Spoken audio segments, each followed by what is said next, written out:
परिचय। जिस दिन आकाश स्वच्छ हो उस दिन हम आकाश में बहुत से तारों को चमकते हुए देख सकते हैं। इस चारों तरफ फैले विशाल क्षेत्र को अंतरिक्ष कहते हैं। अंतरिक्ष में वह सब कुछ शामिल है, सुदूर के तारे, ग्रह, उपग्रह और हमारी पृथ्वी एवं इस पर पाई जाने वाली सभी वस्तुएं भी। अतः अंतरिक्ष के संगठन को समझने से पहले हमें आकाशगंगा, तारे, ग्रह और उपग्रह इत्यादि जैसी वस्तुओं की चर्चा करनी होगी। उद्देश्य। इस पाठ के अंत में आप निम्न करने में सक्षम हो जाएंगे: खगोलीय पिंडों को पहचानना और उनकी सूची बनाना, चंद्रमा की कलाओं को समझना, चंद्र अभियान की खबर रखना, रात्रि में आकाश में कुछ तारामंडलों को चिन्हित करना, सौर मंडल के बारे में जानना, कृत्रिम उपग्रह की भूमिका का वर्णन करना। चंद्रमा। चंद्रमा सूर्य के बाद आकाश का सबसे प्रदीप्त पिंड है। आप पूर्णिमा के दिन पूरे चंद्रमा को देख सकते हैं। आप चंद्रमा को किस प्रकार देख पाते हैं? ऐसा इसलिए क्योंकि यह सूर्य के प्रकाश का परावर्तन करता है। चंद्रमा का अपना कोई प्रकाश नहीं होता, फिर भी प्रदीप्त दिखता है क्योंकि यह सूर्य के प्रकाश को परावर्तित करता है। सूर्य के प्रकाश को आप बल्ब समझिए और चंद्रमा को प्रदीप्त दर्पण, जो बल्ब के प्रकाश को परावर्तित करता है। चंद्रमा पृथ्वी की परिक्रमा करता है और पृथ्वी के साथ सूर्य की भी परिक्रमा करता है। चंद्रमा पृथ्वी की एक परिक्रमा 27.3 दिन में पूरी कर लेता है। इस बीच पृथ्वी अपनी कक्षा में स्थान परिवर्तित कर देती है। अतः पृथ्वी से चंद्रमा एक चक्कर अमावस्या से अगली अमावस्या तक यानी 29.5 दिन में पूरा करता प्रतीत होता है। आप जानते हैं कि किसी किसी पूर्णिमा के दिन चंद्र ग्रहण लग सकता है। चंद्रमा की कलाएं। अमावस्या। अमावस्या के समय हमें चंद्रमा का कोई भाग प्रदीप्त दिखाई नहीं देता। हम चंद्रमा का सिर्फ अंधेरा भाग देख सकते हैं।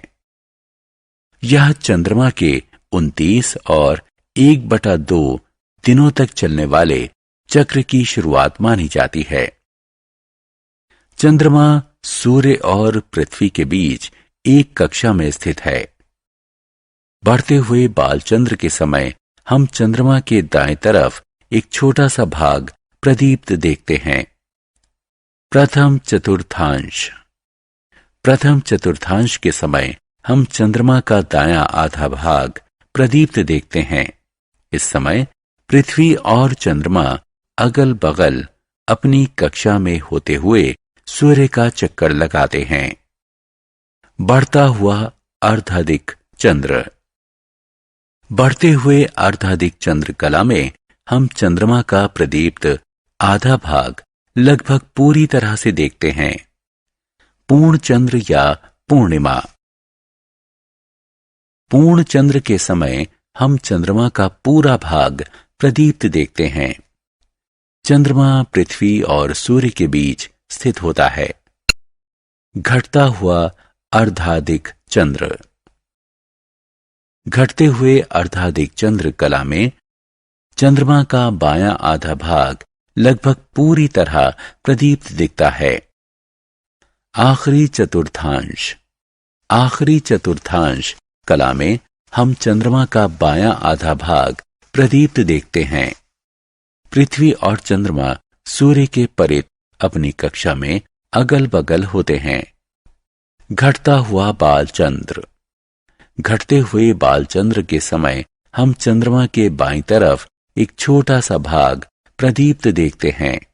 चंद्रमा का पृष्ठ। पृथ्वी का एकमात्र प्राकृतिक उपग्रह चंद्रमा आकार में पृथ्वी से 1/4 जो कि 3474 किलोमीटर व्यास है। यह पृथ्वी और चंद्रमा को आभासी रूप से एक दोहरा ग्रह बनाता है। छोटे आकार के कारण चंद्रमा का गुरुत्व पृथ्वी के गुरुत्व का 1/6 हिस्सा है, यानी एक व्यक्ति जिसका भार पृथ्वी पर 60 किलोग्राम होता है, उसका भार चंद्रमा पर 10 किलोग्राम होगा। तारामंडल। चंद्रमा विहीन रात्रि में हम हजारों तारों को देखते हैं। इनमें से कुछ तारे विशेष समूह या आकृति में सजे होते हैं। तारों का एक समूह भालू की बाह्य आकृति जैसा दिखता है। एक अन्य समूह शिकारी के आकार का दिखता है। ऐसे ही अन्य समूह हैं। वे तारे जो एक बंद समूह में हों और पहचानने लायक कोई आकृति बनाएं तो उनकी इस सज्जा को तारामंडल कहते हैं। उर्सा मेजर तारामंडल या ग्रेट बियर तारामंडल। उर्सा मेजर तारामंडल का भारतीय नाम सप्तऋषि तारामंडल है। ग्रेट बियर तारामंडल हमें आकाश में जड़ी हुई करछी या प्रश्नवाचक चिन्ह का स्मरण कराता है। उर्सा मेजर तारामंडल या ग्रेट बियर तारामंडल में 7 चमकीले तारे होते हैं, जिनकी आकृति बड़े भालू जैसी दिखती है। Big deeper. उर्सा माइनर या स्मॉल डीपर तारामंडल में भी 7 तारे होते हैं। ध्रुव तारा उर्सा माइनर के हत्थे के सिरे जैसी आकृति बनाता है। ओरायन तारामंडल। ओरायन तारामंडल का भारतीय नाम मृग तारामंडल है। इसमें भी 7 प्रमुख तारे होते हैं। मृग तारामंडल में तारों की व्यवस्था को चित्र में दर्शाया गया है। ओरियन का अर्थ होता है शिकारी, अतः ओरायन तारामंडल की आकृति को एक शिकारी जैसी आकृति माना जाता है। सौर मंडल। सौर मंडल में सूर्य, उसके 9 ग्रह एवं उनके उपग्रह या चंद्रमा और हजारों दूसरे खगोलीय पिंड जैसे शुद्ध ग्रह, धूमकेतु और उल्काएं इत्यादि। सौर मंडल सूर्य से प्रभावित है। सूर्य सौर मंडल के केंद्र में है और शेष सभी पिंड इसकी परिक्रमा करते हैं। सूर्य का गुरुत्वाकर्षण खिंचाव सूर्य की परिक्रमा करने वाले ग्रहों और अन्य पिंडों को बनाए रखता है। अतः सौर मंडल के सभी सदस्यों की गति सूर्य के गुरुत्वाकर्षण बल से नियंत्रित होती है। उपग्रह या चंद्रमा। उपग्रह या चंद्रमा एक ठोस खगोलीय पिंड होता है जो ग्रहों के चारों तरफ परिक्रमा करता है। चंद्रमा पृथ्वी की परिक्रमा करता है, अतः चंद्रमा पृथ्वी का प्राकृतिक उपग्रह है। उपग्रह अपना प्रकाश स्वयं उत्पन्न नहीं करते। वो प्रदीप्त होते हैं क्योंकि वो सूर्य के प्रकाश को परावर्तित करते हैं। अब हम पृथ्वी के उपग्रह चंद्रमा की विस्तार से चर्चा करेंगे। ये ध्यान दिया जाना चाहिए कि हालांकि हम सामान्य तौर पर पृथ्वी के उपग्रह को चंद्रमा कहते हैं, लेकिन दूसरे ग्रहों के उपग्रहों को भी चंद्रमा कहा जा सकता है। ग्रह। ग्रह ठोस खगोलीय पिंड होते हैं जो सूर्य के चारों तरफ एक बंद अंडाकार पथ पर परिक्रमा करते हैं। ग्रह शैलों और धातुओं से बने होते हैं और ये अपना प्रकाश उत्पन्न नहीं करते। ग्रह सूर्य के प्रकाश को परावर्तित करने के कारण चमकते हैं। क्योंकि ग्रह तारों से बहुत पास होते हैं, इसलिए वो बड़े दिखते हैं और रात को चमकते नहीं हैं।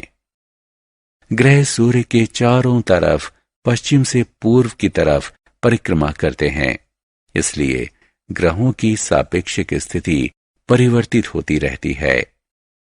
सूर्य या दूसरे तारों की तुलना में ग्रह बहुत छोटे होते हैं। पृथ्वी समेत कुल 9 प्रमुख ग्रह हैं। सूर्य के सबसे समीप बुध ग्रह है और सबसे दूर प्लूटो ग्रह है। ग्रहों के नाम उनके भारतीय नामों सहित सूर्य से दूरी के क्रम में दिए गए हैं। 1. मरकरी यानी बुध, ये सूर्य के सबसे समीप है। नंबर 2. वीनस यानी शुक्र। 3.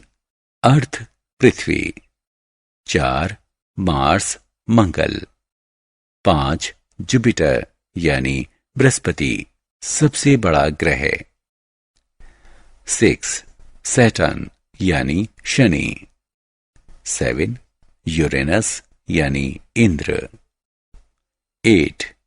नेपच्यून यानी वरुण। 9. प्लूटो यानी यम, सबसे छोटा ग्रह। यह सूर्य से सबसे दूर है। सौर मंडल के 9 ग्रहों में से 5 बुध, शुक्र, मंगल, बृहस्पति और शनि को नंगी आंखों से आसानी से देखा जा सकता है। इन्हें स्थलज ग्रह कहते हैं। इनका धरातल ठोस और चट्टानी होता है। 3 ग्रह इंद्र, वरुण और यम बहुत दूर हैं, इसलिए इन्हें दूरदर्शकों की सहायता से खोजा गया है। इन ग्रहों को जोवियन ग्रह कहते हैं। पृथ्वी को हरा ग्रह कहते हैं। बुध। बुध सूर्य के सबसे समीप का ग्रह है। ये आकार में पृथ्वी से छोटा और लगभग चंद्रमा के बराबर है। यह कई बार सूर्योदय के पहले और सूर्यास्त के बाद दिखाई देता है। अपनी चमक के कारण इसे प्रभात तारा या संध्या तारा भी कहते हैं। चंद्रमा ही की तरह बुध की सतह भी चट्टानी और पहाड़ी है। शुक्र। शुक्र सूर्य से दूसरा सबसे समीप ग्रह है। हालांकि शुक्र हमारी पृथ्वी के सबसे समीप ग्रह है। यह चंद्रमा के बाद रात्रि आकाश में सबसे चमकीला पिंड है। शुक्र सूर्य से आने वाली 75% किरणों को परावर्तित कर देता है, इसलिए चमकीला दिखता है। शुक्र का भार पृथ्वी के भार का 4/5 है, जबकि दोनों का आकार लगभग समान है। पृथ्वी सूर्य से तीसरा ग्रह है। दूसरे ग्रहों से देखने पर पृथ्वी प्रकाश के परावर्तन और जल की उपलब्धता के कारण हरी और नीली दिखती है। पृथ्वी हमारे सौरमंडल का एकमात्र ग्रह है जिस पर मानव अस्तित्व के लिए आवश्यक ऑक्सीजन पर्याप्त मात्रा में है। यह एकमात्र ग्रह है जिस पर पर्याप्त मात्रा में जल उपलब्ध है। जीवन की उपस्थिति पृथ्वी को विशिष्ट ग्रह बनाती है। पृथ्वी एक काल्पनिक अक्ष के परिध घूमती है और जो दक्षिण और उत्तर ध्रुवों से होकर जाता है। यह अक्ष अपने पथ के तल से जरा सा झुका हुआ होता है। इसी घूर्णन के कारण पृथ्वी पर रात और दिन होते हैं। पृथ्वी सूर्य का एक चक्कर 365 दिन में पूरा कर लेती है, जिसे एक वर्ष कहते हैं। घूर्णन के अक्ष के झुकाव और सूर्य के सापेक्ष इसकी स्थिति के परिवर्तन के कारण ऋतु परिवर्तन होते हैं। अक्ष में झुकाव के कारण वर्ष भर दक्षिणी और उत्तरी गोलार्ध की सूर्य की सापेक्ष स्थिति बदलती रहती है। जब सूर्य के सामने उत्तरी गोलार्ध होता है तो हमें गर्मी का अनुभव होता है, और जब दक्षिणी गोलार्ध सूर्य के सामने होता है तो हमें सर्दी का अनुभव होता है। मंगल सूर्य से चौथे स्थान पर है। क्योंकि मंगल ग्रह सूर्य से काफी दूर है, इसलिए यह एक ठंडा ग्रह है। मंगल ग्रह पर वायुमंडल है जिसमें कार्बन डाइऑक्साइड, नाइट्रोजन, हाइड्रोजन और ऑक्सीजन के चिन्ह पाए गए हैं। मंगल पर प्राप्त ऑक्सीजन बहुत कम है और मनुष्य के अस्तित्व के लिए अपर्याप्त है। बृहस्पति सूर्य से 5वां ग्रह है। यह सौरमंडल का सबसे बड़ा ग्रह है। यह पहला गैस वाला ग्रह है जो हाइड्रोजन और हीलियम से बना है। आकाश में ये एक चमकदार पिंड के रूप में दिखता है और दूरदर्शक से देखने पर यह रंग बिरंगा दिखता है, लेकिन यह बहुत पतला है। इसका वायुमंडल बहुत सघन है। बृहस्पति का वायुमंडल हाइड्रोजन, हीलियम, मीथेन और अमोनिया से बना है। यह बहुत ठंडा ग्रह है। इसकी सतह का ताप -150 डिग्री सेल्सियस है। बृहस्पति का भार पृथ्वी के भार से 3000 गुना ज्यादा है। इसके बहुत ज्यादा भार के कारण बृहस्पति अपने आसपास से गुजरने वाले पिंडों पर भारी गुरुत्वाकर्षण बल लगाता है। बृहस्पति के पास से गुजरने वाला धूमकेतु भारी गुरुत्वाकर्षण का अनुभव करता है और अपने मूल पथ से भटक जाता है।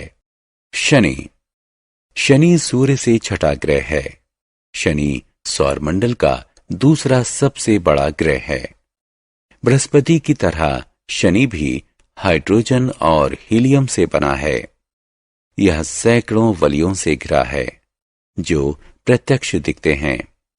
पूर्णतः विकसित वलय तंत्र शनि को सौरमंडल में विशिष्ट स्थान देते हैं। यूरेनस सूर्य से 7वां ग्रह है। यह दूरदर्शक की सहायता से खोजा जाने वाला पहला ग्रह है। बृहस्पति और शनि के बाद यूरेनस सौरमंडल का तीसरा सबसे बड़ा ग्रह है। यह भी मुख्यतः हाइड्रोजन और हीलियम से बना है और इसके चारों तरफ कुछ वलय है। यूरेनस के बारे में सबसे रुचिकर तथ्य है कि यह अपने अक्ष पर पूर्व से पश्चिम की तरफ घूमता है और दूसरे सभी ग्रह पश्चिम से पूर्व की तरफ घूमते हैं। नेपच्यून यूरेनस के ठीक बगल में स्थित है। सूर्य की तरफ से बाहर की ओर गिनती करने पर यह सौरमंडल का 8वां ग्रह है। नेपच्यून का आकार यूरेनस के समान ही है और ये बड़े ग्रहों में आखिरी है। नेपच्यून के चारों तरफ भी कुछ वलय हैं। प्लूटो आखिरी ग्रह है जिसकी खोज हुई थी। यह सौरमंडल के सबसे बाहर का ग्रह है। यह सूर्य से 9वां ग्रह है। ध्यान रखें कि प्लूटो सूर्य और साथ ही पृथ्वी से भी दूरतम ग्रह है। प्लूटो सौरमंडल का सबसे छोटा ग्रह है। यह मुख्यतः जमी हुई मीथेन से बना है। सूर्य से दूरतम होने के कारण प्लूटो को सौरमंडल का सबसे ठंडा ग्रह माना जाता है। क्षुद्र ग्रह चट्टान और धातु के बहुत छोटे ग्रह होते हैं जो सूर्य के चारों तरफ परिक्रमा करते हैं। यह मुख्यतः मंगल और बृहस्पति की कक्षाओं के बीच में पाए जाते हैं। वस्तुतः एक तरह की पट्टी होते हैं जो किन्हीं कारणों से किसी ग्रह से जुड़ने से वंचित रह गए हों और मंगल बृहस्पति की कक्षाओं के बीच घूमते रहते हैं। क्षुद्र ग्रहों की संख्या करीब 1,00,000 है। सबसे बड़ा क्षुद्र ग्रह जिसे सेरेस कहते हैं, इसका व्यास 800 किलोमीटर है। वहीं सबसे छोटा क्षुद्र ग्रह कंकड़ के बराबर है। धूमकेतु। हम पहले ही पढ़ चुके हैं कि प्लूटो सौरमंडल का सबसे बाहरी ग्रह है। सौरमंडल के किनारे पर अरबों बहुत छोटे पिंड हैं जिन्हें धूमकेतु कहते हैं। इन धूमकेतुओं का निर्माण बहुत प्रारंभ में उन्हीं गैसों से हुआ था जिससे अन्य ग्रहों का निर्माण हुआ था। ये धूमकेतु इतने दूर हैं कि संसार के लिए अनजान हैं। अतः एक धूमकेतु गैस और धूल का समूह होते हैं जो एक चमकीली प्रकाश की गेंद जिसमें लंबी चमकती पूंछ होती है, उसकी तरह आकाश में दिखते हैं। धूमकेतु की पूंछ सदैव सूर्य से परी होती है। उल्का। उल्काएं आकाशीय पिंड होते हैं। ये हमें प्रकाश की एक चमकीली धारा की तरह दिखते हैं, जो आकाश में कभी कभी चमकते हैं। कुछ उल्काएं धूमकेतु द्वारा त्यागे गए धूल के कारण होती हैं। कुछ क्षुद्र ग्रहों के टकराने से अलग हुए टुकड़े होते हैं। कुछ उल्काएं इतनी विशाल होती हैं कि पूरी तरह नष्ट होने से पहले वो पृथ्वी की सतह तक पहुंच जाती हैं। इन्हें उल्का पिंड कहते हैं। कृत्रिम उपग्रह। आप इनसैट 3B जैसे उपग्रहों के नाम से अवश्य परिचित होंगे। इनसैट 3B मनुष्य द्वारा निर्मित कृत्रिम उपग्रह का उदाहरण है। ये पृथ्वी के चारों तरफ प्राकृतिक उपग्रह की तरह ही चक्कर काटते हैं, लेकिन चंद्रमा की तुलना में पृथ्वी से समीप होते हैं। वैज्ञानिकों द्वारा तैयार किए गए प्रक्षेपणों यानों की सहायता से इन्हें अंतरिक्ष में ले जाकर कृत्रिम उपग्रह के रूप में स्थापित किया जाता है। विश्व में केवल 6 ही ऐसे देश हैं जिनके पास कृत्रिम उपग्रह बनाने की तकनीक है, और भारत उनमें से एक है। कृत्रिम उपग्रह टेलीविजन कार्यक्रमों, टेलीफोन और इंटरनेट के माध्यम से संचार के सुदूर प्रसारण में सहायक होते हैं। ये शोध, रक्षा और सुदूर संवेदन में भी सहयोग करते हैं।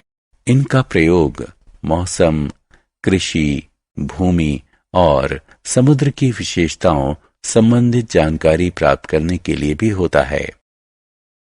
सारांश। आइए हमने जो कुछ सीखा है उसे संक्षेप में दोहराएं। चंद्रमा की कलाएं घटित होती हैं क्योंकि हम चंद्रमा का वही भाग देख पाते हैं जो सूर्य के प्रकाश को परावर्तित करने के कारण प्रदीप्त होता है। तारे खगोलीय पिंड होते हैं जो प्रकाश उत्सर्जित करते हैं। हमारा सूर्य भी एक तारा है। तारों की दूरी को प्रकाश वर्ष में मापना सुविधाजनक होता है। तारे पूर्व से पश्चिम की तरफ गति करते प्रतीत होते हैं। ध्रुव तारा अपने स्थान पर स्थिर प्रतीत होता है क्योंकि यह पृथ्वी के समीप स्थित है। यह पृथ्वी के घूर्णन के अंश के समीप स्थित है। तारामंडल तारों का एक समूह होता है जो एक पहचानने लायक आकृति बनाते हैं। सौरमंडल में 8 ग्रह और क्षुद्र ग्रह, धूमकेतु और उल्काएं सम्मिलित हैं। किसी अन्य पिंड के परित घूमने वाले पिंड को उपग्रह कहते हैं। चंद्रमा पृथ्वी का प्राकृतिक उपग्रह है। कुछ ग्रहों के प्राकृतिक उपग्रह होते हैं। रात्रिकालीन आकाश में शुक्र सबसे चमकीला ग्रह है।